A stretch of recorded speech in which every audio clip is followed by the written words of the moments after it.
the previous speaker said, it's a good example for other cities to follow. We talk to a lot of agencies all over the world, and sometimes it's easy, but often it's not as easy to get the data. And being able to point to New York and say, that's a great example, will be very helpful. So before we go to the audience questions, one point I wanted to kind of hone in on a little bit, Beth, is part of the Open Government Initiative at the federal level has been not just putting out new data sets, but also visibility into policy making, visibility into, and of course my axe to grind here is, as representing Expert Labs, right? This is what we're trying to help with. I'm a little curious about, maybe you can speak to transparency in terms of process and about organizations themselves, right? So we're talking about data set coming out of the MTA. What would be the value of data sets about how the MTA itself operates? So I think there are two points inherent in your comment, which are great. So one is this issue of data coming out of the MTA about how it operates so that we can look under the hood, whether it's MTA or any government organization, so we understand how it spends our money.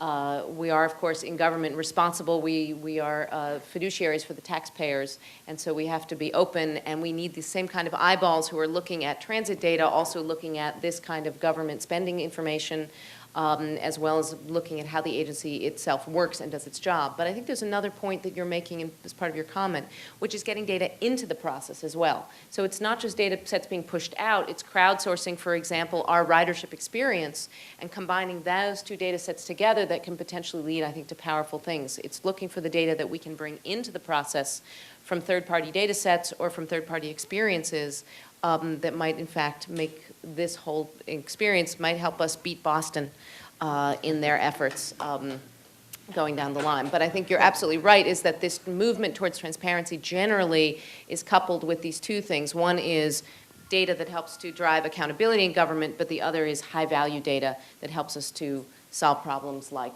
better transit. Yep, and the round of applause for beating Boston is implied. I just want to add one other thing.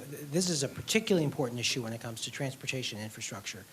Big systems like the kind Jay runs take a long time to build, a long time to plan, a long time to change, and are extremely expensive to do.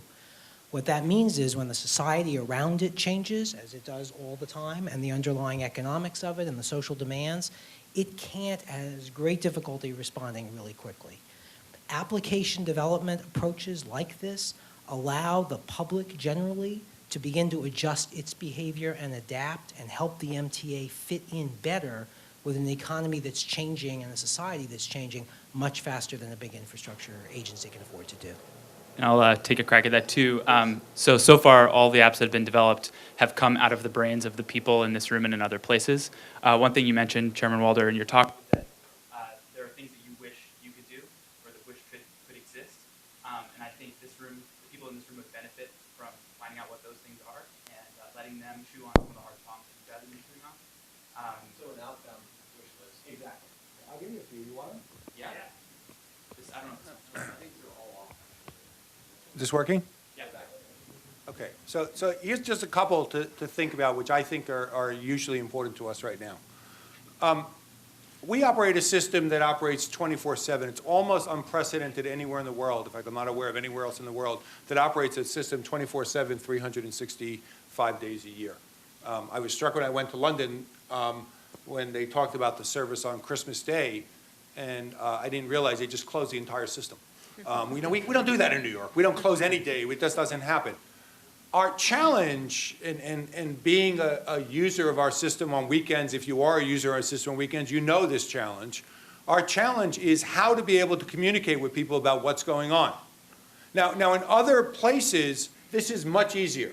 Again, just to take the London example, if the Jubilee line is not running in London, it's simply not running because there's one track, and if it's not running, there's nothing else that's going here.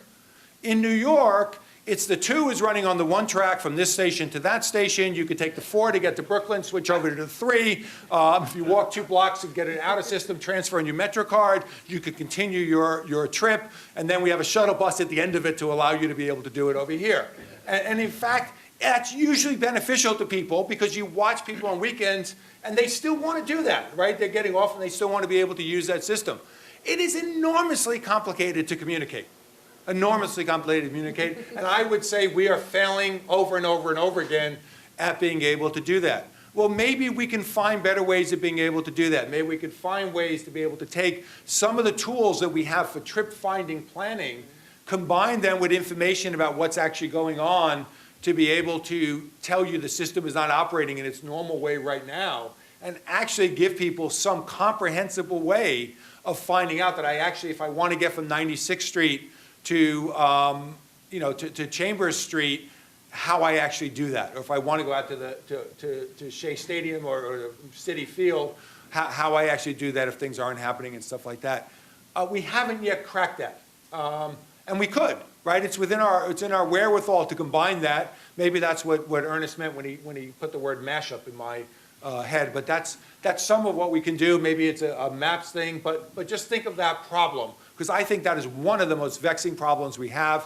It affects us particularly at weekends, and it affects us particularly in late nights. And those are times when we run less service, and it's really a shame if you can't actually have the confidence about what's going on. So I think that's a big one for us. A second big one for us is actually the whole question of countdown clocks for buses. And let me give you the point here.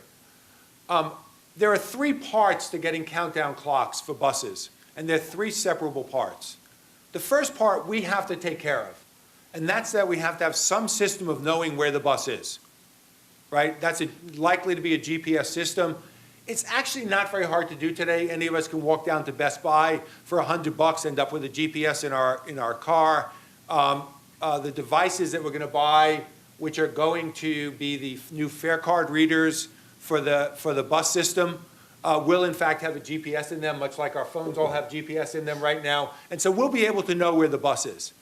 That's not enough, though, because steps 2 and steps 3 are where we're really going to need your help. Knowing where the bus is doesn't answer the question of how long will it take for the bus to get where I am. That's what people want to know. They don't just want to know that the bus is over at 14th Street and 8th Avenue. They want to know when the bus is going to get over to where I am right now. That's an algorithm, and it's a thought process, and it's a way of taking that data and shaping that data that we can use an awful lot of help with in the way that we're doing that. And I'm sure many people will have great ideas about how to be able to pick that up and use that in a real-time fashion to be able to get people that kind of information, which then brings the third challenge. The third challenge is, once we actually have that information, how do we get it to people? How do we find ways of being able to get it to everybody's devices in the way that best meets them, recognizing that lots of people are using different devices that are out there right now. So there's no standardization of that. It will continue to evolve. It will continue to change. And in our city, it's not good enough to say that we just have the greatest, newest way of doing this for the next generation of the iPhone or Google phone or whatever it is, but we also need to be able to have it for the Verizon 1999 phone or the other way of doing it like that, and how do we solve some of those problems that are taking place? Because our ability to be able to do these things that cut across the social and economic boundaries of which New York is such a melting pot is some of the power that we need if we're going to do it here. And so that's another area where I think you can be hugely helpful to us in thinking about how we're doing that and how we're able to be able to do that, just as two ideas about this. Let me give you my third and final one. I mentioned before that we're moving forward on a new smart card-based system. And there's a point here that I think we need to conceptualize even further than we have. And again, I think people may have an ability to be able to help us to do this, which is there is in many ways no difference to the way that a smart card system is working, to the way a magnetic card system is working, to the way tokens worked before. But I think we can divorce that dramatically and change that dramatically, particularly if we're thinking about our commuter railroads. If we want to break down the barrier of how do we use this type of technology on our commuter railroads, where we have distance-based fares, where we don't have barriers, where we want to make our staff that much more effective, right? Think about the process we have today. The process we have today is we walk blindly down a commuter rail car asking everybody if they have their ticket.